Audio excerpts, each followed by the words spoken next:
আজকের দিনটি আমাদের জন্য খুবই বেদনাদায়ক দিন।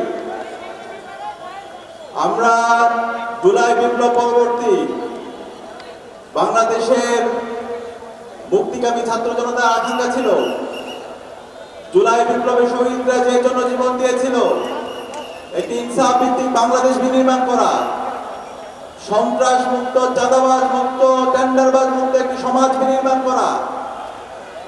সেই বাংলাদেশ বিনির্মাণের পথে একটি দল সন্ত্রাস, চাঁদাবাজ, টেন্ডারবাজ এবং গুম খুনের সেই সংস্কৃতি ফিরে নিয়ে আসতে চায়। আমরা দেখতে পেয়েছি নির্বাচনের শিডিউল ঘোষণার পরে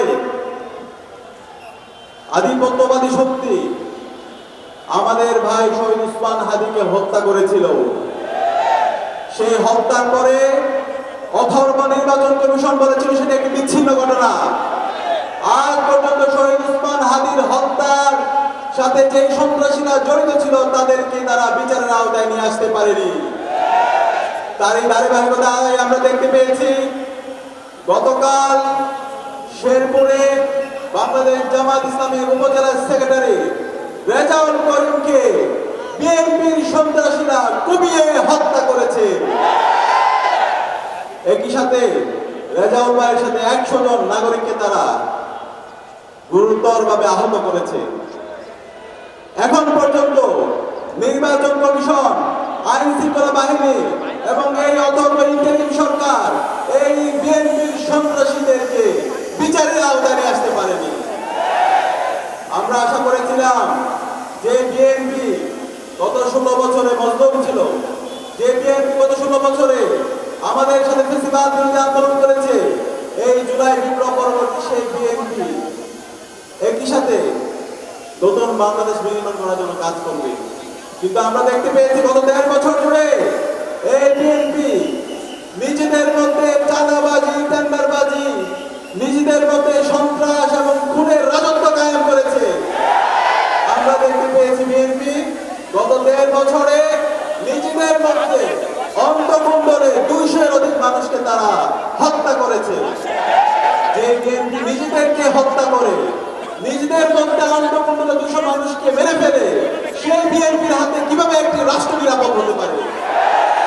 আমরা আশা করেছিলাম বিএনপির নেতা তারেক রহমান দেশে আসার পরে এই বিএনপি সংশোধন হবে এবং তিনি আসার পরে বলেছেন তার অনেক পরিকল্পনা আছে। কিন্তু আমরা দেখতে পেয়েছি এই তার পরিকল্পনার মাধ্যমে সারা দেশে নারীদের উপর হামলা হয়। গত এক সপ্তাহে সারা দেশে আমার মা বোনদের উপরে 50-এর অধিক জায়গায় এই বিএনপি সন্ত্রাসীরা হামলা করেছে। বিএনপি সন্ত্রাসীদেরকে বলতে চাই, তোরা সাবধান হয়ে যা।